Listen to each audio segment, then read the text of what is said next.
Hello and welcome to video 4 in our 10-part video series on binge drinking unmasked. Today's video is entitled, Why is therapy, counselling, AA, rehab and even hypnotherapy not worked for me? Hello, I'm Luke Michael Howard, clinical hypnotist and creator of the Binge Drinking Rapid Reboot. I specialise in working with women just like you, between 27 and 57, who are successful professional women who binge drink and who want to quit. So let's talk about what we've talked about so far in the past 3 videos. Video number 1 was, what is binge drinking? All right, it may surprise some of you. Video number 2 is the why do you binge drink and how did you learn to do that. Video number 3 is why have you been able to control all areas of your life, family, career, health, except for the binge drinking. All right, so that's what I've covered so far. If you've missed any of those videos, then do go back into your inbox and watch those, because they're very important for the journey you and I are taking together. So back to today's video. If you're like many of the clients that have come to me, I'm not the change worker. The clinical hypnotist is typically not the first person that the client has come to. Typically, a lot of my clients have tried more traditional methods, all right? They've gone to counselling and talked about their problem over and over again. And it's really lovely to have someone listen to you for 50 minutes once a week for the past 2 years, but they've still got the problem. Or maybe you've gone to psychotherapy. You've paid your hundreds and hundreds of dollars for someone very serious and studious to be looking at you and to be making their notes and okay, but you've still got your problem. Perhaps you've gone to AA groups, and it's great to be around potentially other people that seem to be suffering from the same affliction that you are, yet they're still suffering, they're still stuck, and they haven't found a way out because they identify as continuing to be an alcoholic, even though they may have abstained from drinking 10 or 20 years ago. Or like Anthony Hopkins, 40 years, hasn't had a lick of alcohol in 40 years, but there's a limiting belief that he's once an alcoholic, always an alcoholic. Perhaps you've gone to an overpriced rehab for a week, 2 weeks, a month, like a lot of my clients, whether that be in North America or somewhere else, where you go and you've got your yoga session, you've got your meditation session, you've got your life coach, you've got this group of people, you've got lessons, sessions every day. Feels like a glorified country club. It's really lovely, like a vacation from the world. And if you're like what statistics show, 93 to 95% of people will leave rehab centers and will be back to, if not drinking more alcohol, within 3 weeks of leaving the rehab clinic. And it would cost you a pretty penny. If you're going to a low grade one, you're looking at about 60 grand for less than a month. If you're going to a high end one, potentially hundreds of thousands of dollars. So oftentimes when clients come to me, they've spent an awful lot of money. They haven't been sitting on their butt doing nothing. They've spent an awful lot of money in doing these other forms because they were told this is the way to go. You know, you go to your doctor, I've got a problem. Hey, well, here's some medication for it, or let me refer you, fob you off, refer you on to somebody else. Okay, why do none of these things work, including maybe hypnotherapy as well? Can't believe he said that. Well, let's look at it, right? Counselling, typically, the counsellor's job is just to listen to you and reflect back certain words, not to give you strategies on how to specifically deal with your problem. And you're probably smart enough to know, well, I know I shouldn't drink, but that doesn't stop me from binge drinking a couple of nights a week, okay? It's dealing with things on a surface level. And like I said, I was joking earlier on, but I was kind of serious as well. It's lovely, isn't it, to have someone sit around who's not a family member or a friend and just listen to you bang on about your problems. Unfortunately, neuroscience tells us the more we keep bringing up the same thing, i.e. telling our story of our problems, the more it gets reconsiderated into our brain, into our amygdala, prefrontal cortex of your brain. And basically it's like a word file that you keep opening and you keep making minor adjustments to it, so you're keeping the file alive, right? So that's why traditional counselling has a horrible rate for helping people binge drinking. Or if you have been binge drinking, it's like 4 years of going every week, dropping tens of thousands of dollars until Your unconscious like, oh, I'm done with this now. I've dropped all these tens of thousands of dollars. I've spent like nearly 1,000 hours in here. I better, change something now. I don't know if you've got hundreds of thousands of dollars or thousands of hours to waste on this. I certainly don't, and most of the professional successful women, I don't. Psychotherapy, you got someone looks really serious, is nodding, right? They've been working with people a lot. They ask you nice questions, challenge your brain, your intellect. Oh, and you get insight. You get great insight, right? Oh, well, I know why I drink, because binge drink, because this happened to me and that happened to me. You know it. You got a PhD in why it happened. Yet you keep perpetuating the behavior of binge drinking because there was no solutions, there was no healing and no techniques to heal up those mental, emotional scars inside. That's why it doesn't work. AA. I nothing against it. Well, I do have something against it, but I think it was generally well-meaning for most people. But I say it like this, right? AA, you go into a group of people that are also suffering with alcohol addiction, as they call it. I don't think it's an addiction. I think you can. It's a behavior, a maladaptive behavior that you've learned that you can unlearn pretty rapidly with the right skills in the reboot program that I teach my clients. But you go in there and now you've got this horrible label of an alcoholic. And even if you stop drinking, like Anthony Hopkins, I use that story, he hasn't drunk in 40 or 50 years, right? It's been, over half his life. But the belief in AA is once an alcoholic, always an alcoholic. I don't buy into that, right? I think you can make a mistake. I think you make the mistake a few times, but it doesn't mean you now have to carry this burden under this label the rest of your life. I think it's very limiting. And you're listening to other people and they've got this the group mentality, and you're listening to other stories, and it just keeps people stuck into this mentality of problems and of talking about the problem but not overcoming it. And then you hear someone's relapsed over and over again. But it builds a sense of community. But typically AA has a 93 to 95% fail rate, meaning within 3 months of people going through AA regularly, meetings multiple times a week, they are back to drinking, and probably actually are drinking more, a high percentage of them, than they were initially. It doesn't work. All right, you might say, well, 5-7%. Well, like if I had 5 or 7% likelihood and I was going to risk my life savings or my life on something, I'd want the odds to be above 5% to be able to risk my life. And that's potentially what you're doing when you're binge drinking. I want stronger odds than that. The techniques they traditionally use in counselling is just really reflective listening, someone listening to you, going over and over again. And that's great, but if that worked, then you would go and tell your best friend that you have a problem and you'd overcome it. You wouldn't need to keep saying that over and over again. Its definition of insanity is doing the same thing over and over again and expecting a different result. Psychotherapy, the techniques they use in psychotherapy are tremendously outdated. There haven't been any updates to traditional psychology. They're still using techniques from the 60s, from the 70s to help people. And it was a very small amount of people that were being helped then, especially when it came to addictions. The group, when it comes to AA, the technology in the AA book was written somewhere in the 40s or the 50s, I believe. It sold a lot of copies. Well, it was given away. I believe they give away those books. But if it worked, you would read the book and you wouldn't be doing it anymore. You wouldn't be binge drinking. You'd go to a couple of meetings and you would be successful. I make it to akin to having a surgery. If you have a surgery, if you've ever had a surgery in your life, if it was a successful surgery, then you typically meet the surgeon once. He tells you what he's going to do, all right? And you meet him a second time, and he does the surgery, right, to help you become unblocked or remove this or that with your permission, to help you have a beautiful, successful life. And then maybe you meet him a third time, and that's just to make sure you're healing okay and to take the stitches or the sutures out of you. You don't need to keep having the same surgery. And oftentimes counselling or psychotherapy becomes like a hired friend. Again, it's lovely to have someone listen to you and not judge you, or seemingly not judge you, for that hour once a week and unload. And it feels good. It feels all right to have someone listen to you. But by the time the next session rolls around, you're still binge drinking. But someone's going to listen to your story, right? So this is why these techniques don't work, and they don't. Don't take my word for it. You've probably tried it and they haven't worked. That's why you're here.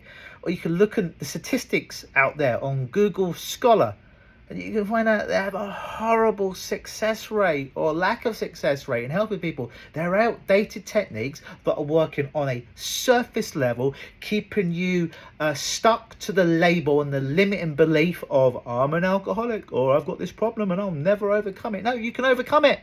You can overcome it in less than 3 weeks. How do I know? Because I've been doing it for 25 years with people who wanted to stop binge drinking. Because the methods that I use and they've accumulated over 25 years of working with every type of problem that you could imagine, and binge drinking has become my specialty over the last few years. Yeah, it's something you can overcome, and you don't need to have it forever, and it doesn't have to cost you hundreds of thousands of dollars to overcome it, and it doesn't have to take you hundreds or thousands of hours of reliving it, of digging up the proverbial metaphorical dead bodies and talking about it. Because if that worked, like I say, you'd have one chat with your friend, family member, partner, and the problem would be resolved. It doesn't work, right? It doesn't work, and it's not your fault. You did what you thought was right. You went the traditional route, and it didn't work, and it's set up not to work. All right, it's set up to keep you on that hamster wheel. And I don't suppose that most counselors, most psychotherapists, all right, even most hypnotists, we'll get into that in a minute, necessarily are dubious people. All right, they probably got into it because they want to help. However, when you get healed, you don't come back for any more sessions. Then there's a revenue stream that goes down, and they have to find a new client.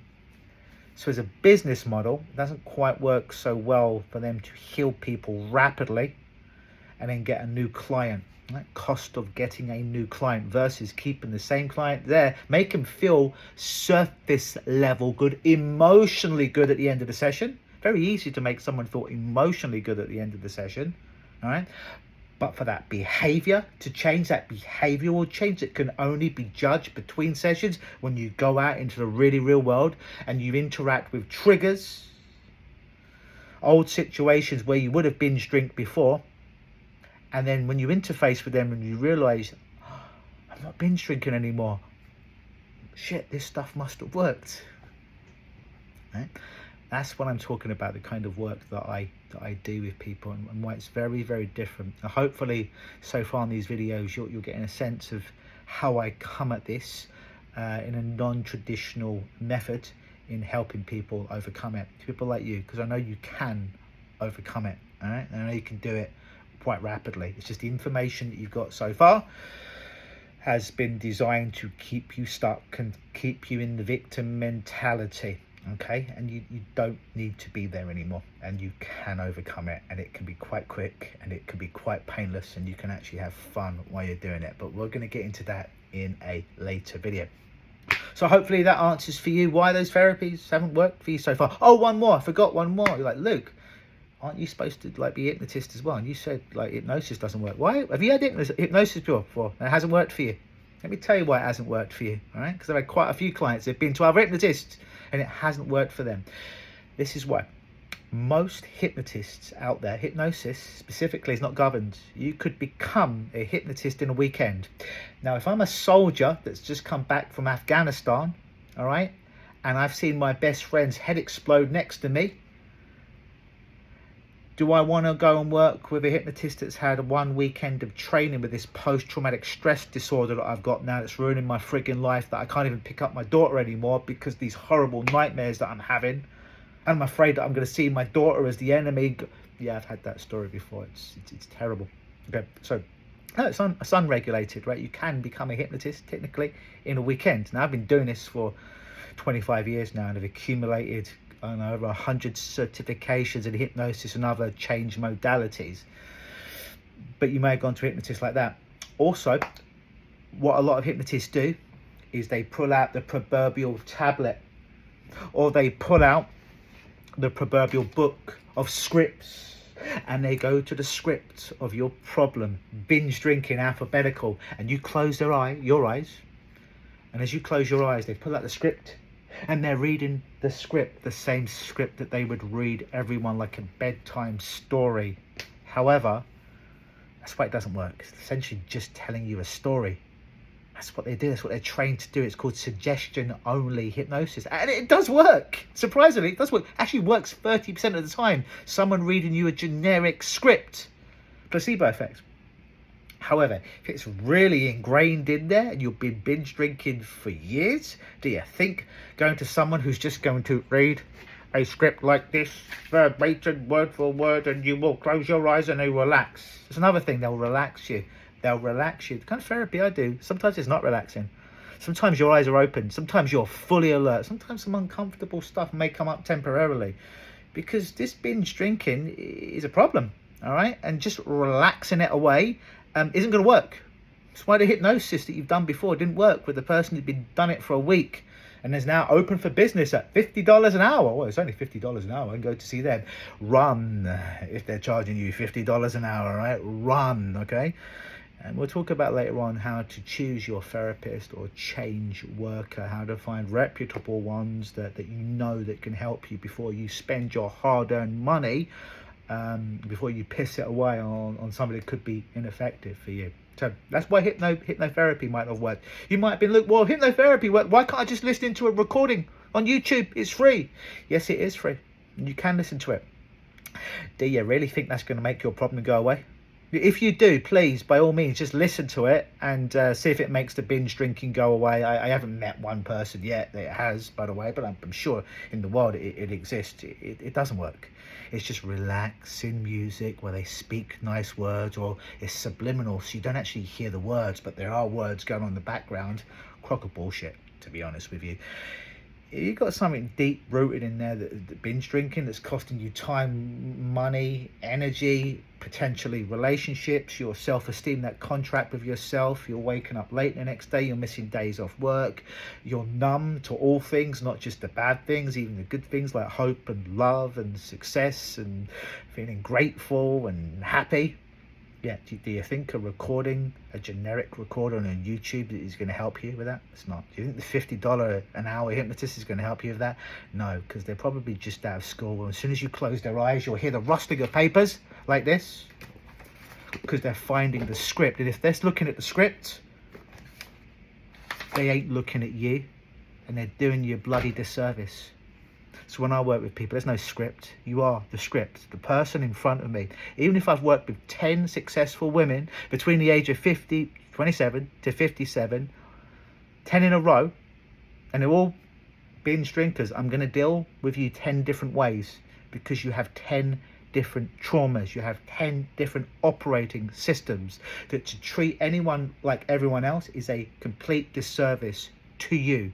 You are different, and you need to be worked with different. In the same way that we all have a different thumbprint. No two thumbprints are the same.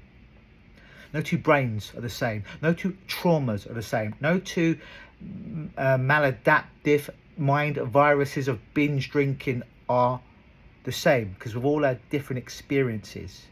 So when I work with people, it's about working with the person in front of me, and not some generic script, and not just listening, but actually learning things to release and let go of these traumas, so you can be healed up in your mind and in your body. Now, tomorrow, a very important video that's going to be coming up, and that is how guilt and shame go hand in hand with the binge drinker. So that's going to be coming up in tomorrow's video, in your inbox, same time, same place, same channel. So again, today's video, this is why counselling, psychotherapy, rehab, AA, other hypnosis, hypnotic recordings on YouTube, this is why they don't work. It's all surface level crap, all here. Your problem is in the back of the computer. All right, it's in the hard drive, it's in your unconscious, your subconscious mind, and it needs to be healed, it needs to be released, it needs to be deleted, quarantined, not paved over. If you put a new program on top of your computer and you haven't got rid of the virus, it doesn't matter. It's just going to eat the new program. It's going to be a waste of your money, waste of your time. Breathing patterns aren't going to heal you. Doing yoga is not going to heal you. Listening to bilingual beats or affirmations is not going to heal you. It is a process of letting go. Okay, and once you learn it, it is rapid and it is simple. But it needs to begin somewhere. So tomorrow we are going to talk about guilt and shame. Hopefully you're learning some stuff in these videos and you're seeing a way out. I've been Luke Michael Howard. Always believe.